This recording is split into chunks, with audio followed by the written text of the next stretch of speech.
Well, deploying South Africa's military to its major cities curb a shocking crime rate. In Cape Town and Johannesburg, the South African National Defence Forces joined police to patrol crime-ridden areas. It's not the first time the army has stepped in, but does it really help?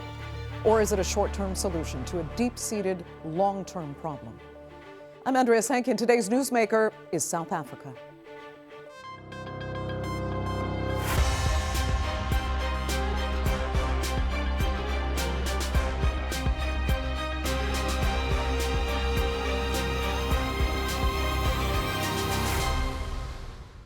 Well, outside South Africa, millions of people are familiar with its perfectly picturesque landscapes, especially those of Cape Town. But just minutes' drive from the mother city's sparkling beaches and Table Mountain lie some of the world's most crime-ridden neighborhoods. Gang violence fuels a dizzying homicide rate that's gotten so out of control, the federal government has decided again to send in the army. And in Johannesburg, military forces aren't just patrolling parts of the city, they're also fighting illegal mining. Here's a look now at Pretoria's use of national forces to fight local crime. South Africa's government is calling in its army. Not for a border, not for a foreign threat, but for its own cities. On February the 12th, in his State of the Nation address, President Cyril Ramaphosa confirmed that troops would deploy within days to the Western Cape and Gauteng provinces that anchor Cape Town and Johannesburg. As is required by the Constitution, I will inform the National Assembly and the National Council of Provinces regarding the timing and place of the deployment of our soldiers and what it will cost. We have to act to rid our country of gang violence. In Gauteng, that mobilization has already begun. More than 450 soldiers have been assigned to assist police operations against illegal mining syndicates and gang violence. Provincial officials say troops are now active in several identified hotspots. In Cape Town, the deployment is aimed at reducing rampant, often drug-related murders and violence. But not everyone believes soldiers will change the equation. The army can do nothing. They can do nothing. But I tell you something, brother. They're here for a week or two, and after this is violence again. The army can help, you see. But they try his best. They try what they can do. But the population is higher in crime rate. The World Bank estimates criminal activity absorbs roughly 10% of South Africa's national output each year. Illegal mining alone is calculated to cost tens of billions of rand annually. Revenue, the state says, is being siphoned off by armed syndicates. All this unfolds in an economy where more than 30% of the workforce is unemployed. South Africa has turned to the military in support of police on several occasions over the past 3 decades. Most recently in July 2019, when soldiers were sent to gang-affected areas of the Cape Flats for an initial 3-month mission. Violence declined in several hotspots, but after troops withdrew, homicide levels rose again. The army was deployed also the following year during the COVID-19 lockdown to enforce disaster regulations and support police operations. I think the deployment of the military by the president is a sign of desperation because everything else did not work.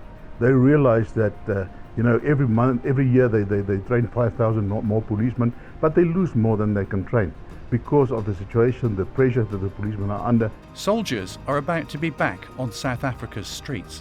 Whether this marks a shift or a return to a familiar cycle will soon be tested. So can South Africa get crime under control, and is deploying the military part of the solution? Joining me now to debate that and much more are from Johannesburg, Head of Policy and Research for the ANC National Executive Committee, Febe Potgieter-Gqubule. Hopefully joining us later from Cape Town is the spokesperson for the Hanover Park Community Policing Forum, Kashifa Mohammed. And from Pretoria, geopolitical analyst and former South African diplomat, Botsang Moiloa. Thank you all so much for joining us. Febe, I'll start with you. I know you are not living in the affected areas, but I'd just like to get a more detailed description of how bad things have really gotten. How is it affecting now just everyday life in the neighborhoods of the residents there in places like the Cape Flats? We know Hanover Park, where hopefully our other guest will be joining us from, is one of the most gravely affected areas. So what are residents really experiencing on a regular basis, including children? Yeah. Okay, thank you very much for this opportunity. The reason for why the President announced the deployment of the SANDF, the Defence Force, to assist the police, particularly in the Cape Flats, Hanover Park, Bonteheuwel, Manenberg, Nyanga, Langa, those areas, as well as in parts of Johannesburg and Gauteng, is to, as I say, to support the police. It's part of an integrated criminal crime prevention strategy that includes making sure that effective sentencing are being done, making sure that the police properly investigate cases, that there is sufficient victim support, but most importantly that we address the underlying root causes of the of crime, and particularly violent crime that these communities face with. So it's problems. I mean, the challenges of children walking to school and being caught in the crossfire, gangs coming onto schools, and those kind of everyday experiences that communities have to deal with. And this is why the call came from communities in these areas to say that the police may not be coping, and that they do call on the President to also additionally deploy the Defence Force to assist with that. Right. But it's one of the strategies, along with other strategies to prevent crime. But Botsang, let me ask you, I mean, deploying the military, which has been done before, how does that help address any of the underlying causes of not just the crime itself, but the consistent rising in homicide numbers, in crime across so many areas of Cape Town, or of South Africa's major cities? Yes. Good evening, Phoebe, and good evening to you, Andrea. Let me start by saying, Andrea, the soldiers have not yet been deployed to the communities in South Africa. And the reason why not yet, despite the presidential proclamation, it's very important to understand the reason, is to say the military is not taking over the work of the police in this operation. The military is there to assist and back the police in terms of facing violent and armed criminals in the Republic. That's one part. So what is happening at the moment is, in terms of the Military Act and Section 201 of the Constitution, the President is allowed to can deploy the soldiers or military internally in order to deal with measures that are beyond police control, but not over to take the responsibility of the police. Now, you have raised a very important question. How will this help? Once you have reached stability in any community or society, and people start feeling safe, children can be going to school without being met by stray bullets because there's police and soldiers on the streets, as well as gang violence that is making life unbearable in some of the areas you have mentioned. Once you have stabilized that and people are feeling unsafe, they will be able to go on with their daily life and routine. For example, some are students, some are workers who are selling fruits and vegetables or conducting small business in order to make a living.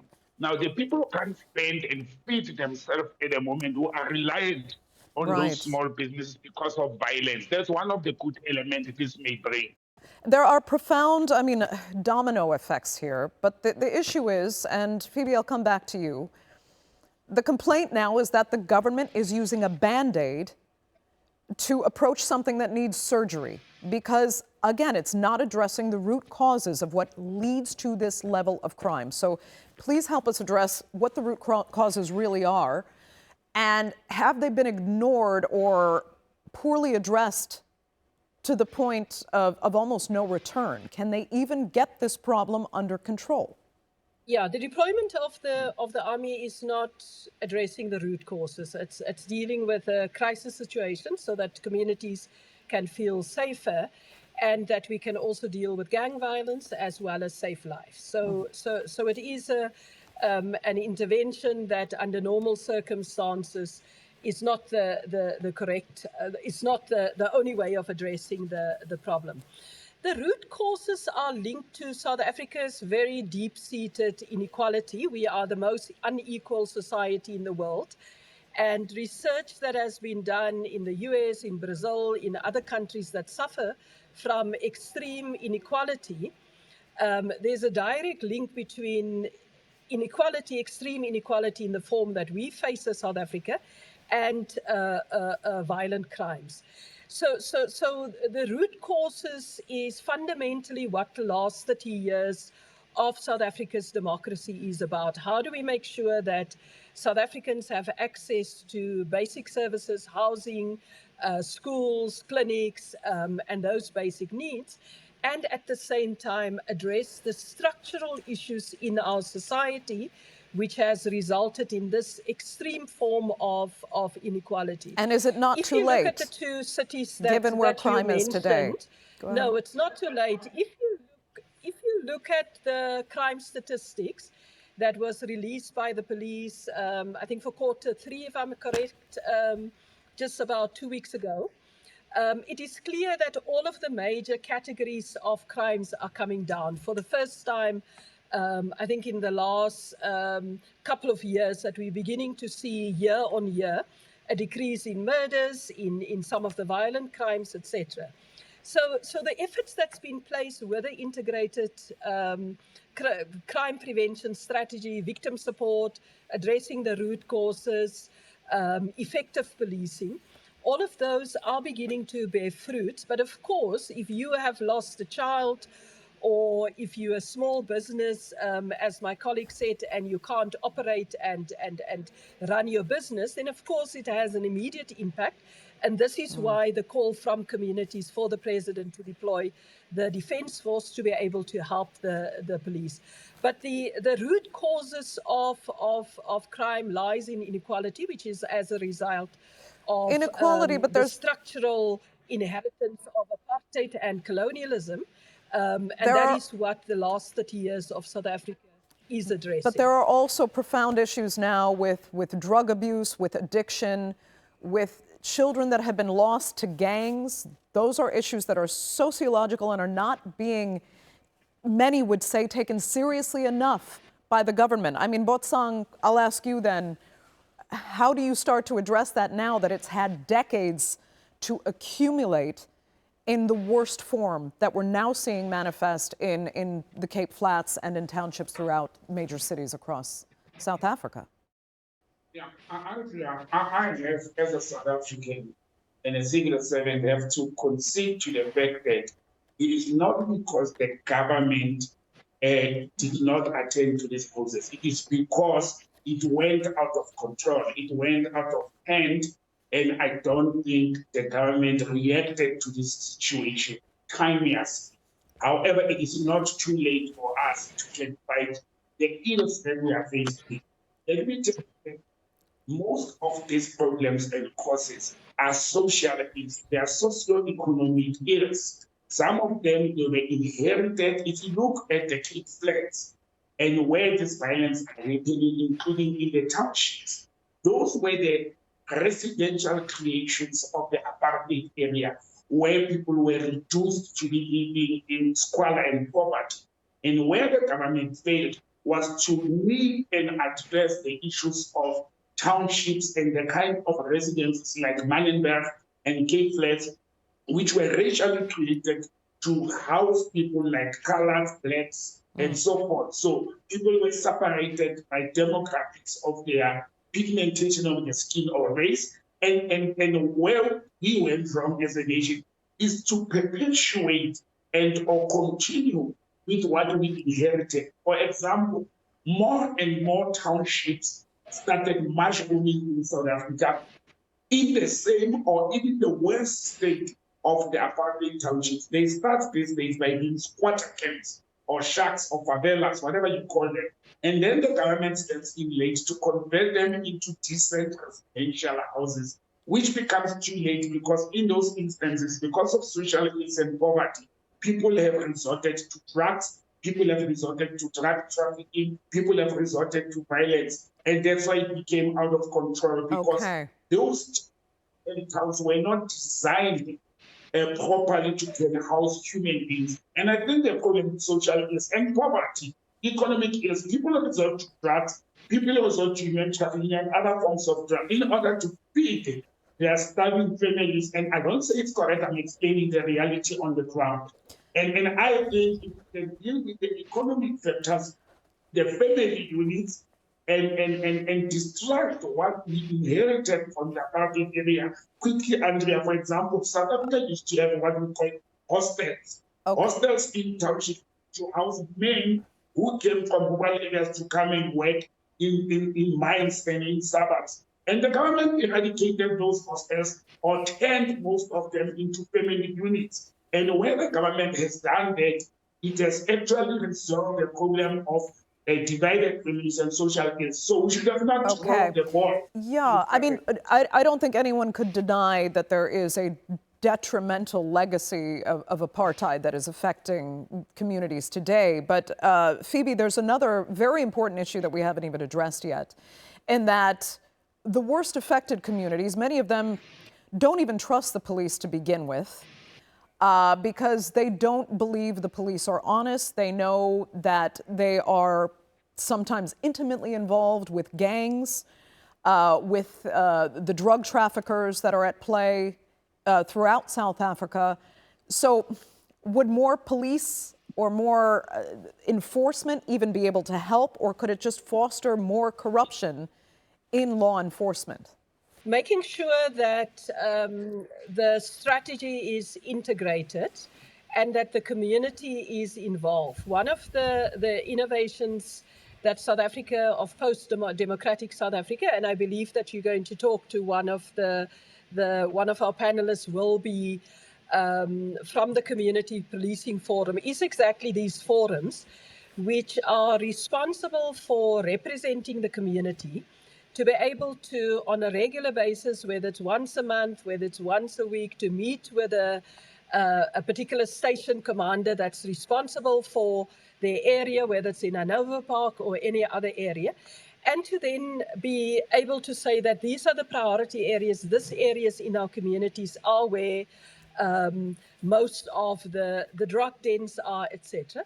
But also to report police that collude with drug dealers and with gangsters. And this is why crime prevention is not just simply a criminal justice issue, it's also a community issue, because we live with these people, often protecting them in our communities. And the task is to make sure that police are not colluding with criminals, and that where this happened through our CPF's community policing forums, we can report these corrupt police to the relevant structures. But it is a multi-pronged strategy, making sure that we get adequate policing, and making sure that we get visible policing, that we address the socio-economic situation, and that communities get involved. It's interesting as well, Botsang, the general dynamic of South Africa, especially when outsiders see it, as millions of tourists come every year. It's considered one of the most beautiful and picturesque countries on the planet. And they come and they go straight to places like, central Cape Town, or beautiful areas of safari regions near Johannesburg. And they feel there are millions of people living there in these beautiful bubbles, right? That are protected so well by what? Why are those areas allowed to be secured the way they have been, especially in central Cape Town, or in the suburbs of Cape Town, I should say? And is that as well sustainable, given the rise in crime rates and how pervasive the crime has been? Will South Africa be able to keep those protected areas safe? No, Andrea, I'm glad you are raising this at the back of the political party that is ruling in the Western Cape, which is the province where Cape Town is situated. The Democratic Alliance, for example, which has been the official opposition in the Republic of South Africa, has been governing the Western Cape since 1999 and the city of Cape Town since 1994. Now, if you look at what they have decided at the moment and proposed to the central government, is to actually put a wall that actually we regard it as worse than the Berlin Wall in Europe, to put a wall to in inverted commas, to cordon off people from squatter camps and areas that are rigged by violence and separate them from the beautiful areas that you are talking about. Now, what causes that?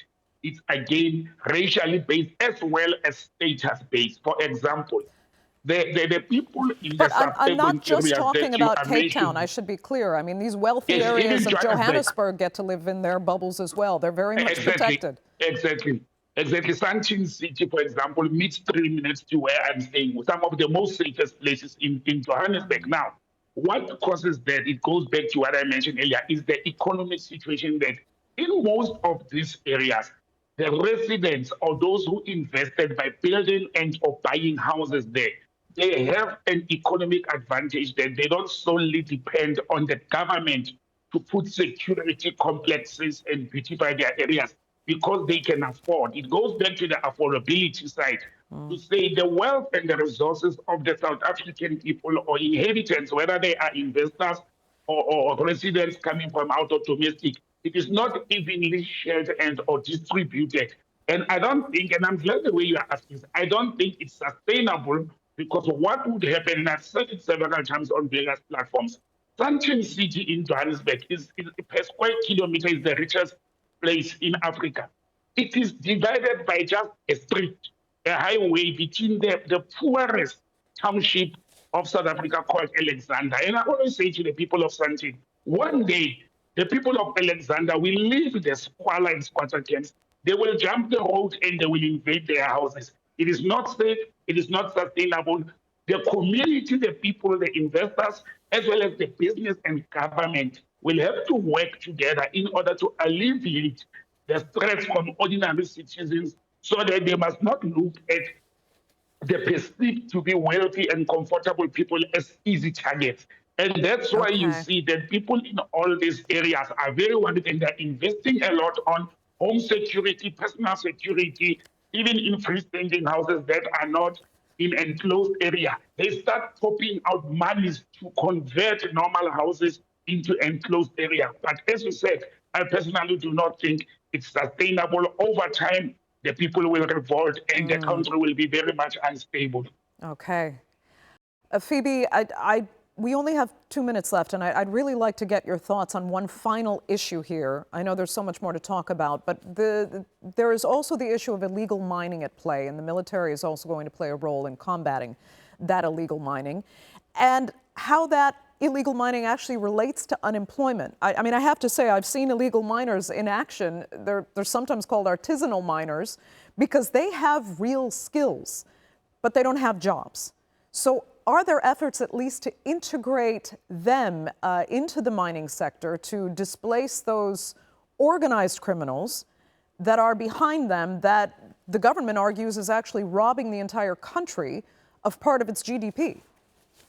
Okay, let me start off with where this starts. South Africa has always been known for the last, I think, since the 18th century as a mining country. And what has happened as mining gets mined out, I mean, if you look at Johannesburg, it's built on gold mines. They get abandoned. And people are now going into those mines in the gold fields in the Free State, in the Northwest, in Limpopo, across the country. The people are now going into those mines and look at what is left of there. What government has done is twofold. The first one is to begin consultations around the development of an artisanal mining policy. So how do you make it possible for small-scale mining to take place in a way that includes communities, that's safe, and that's without the criminal elements? So that policy is being consulted with communities. Because the reality is that if you look at communities, mining communities across the country, once the big mining companies leave, those communities are left with, environments that's degraded, that's, that's an absolute mess. Right. So, and government then has the responsibility to make sure that rehabilitation happen and that people can live there. So yes, there is a policy to look at artisanal mining. There's consultations happening about it, but at the same time, the police and defence force also need to make sure that communities are not displaced. We had the circumstances the other day where the community was chased out by these Zamazamas, and they then had to go and stay in the community hall because they were chased out of the housing. Now, of course, those things are not acceptable. Right. And this is why the police and defence force have to work together. But long term, it is to have built an artisanal mining sector because, as you say, there are deep skills within workers because we are we primarily a mining country. Yes, indeed. Unfortunately, I'm Even going to have to interrupt you there because we are completely out of time for this edition of the Newsmakers. I'd like to thank both of you so much for joining us and our viewers for being with us as well. Remember, you can follow us on social media and do be sure to subscribe to our YouTube channel. I'm Andrea Sankey. We'll see you next time.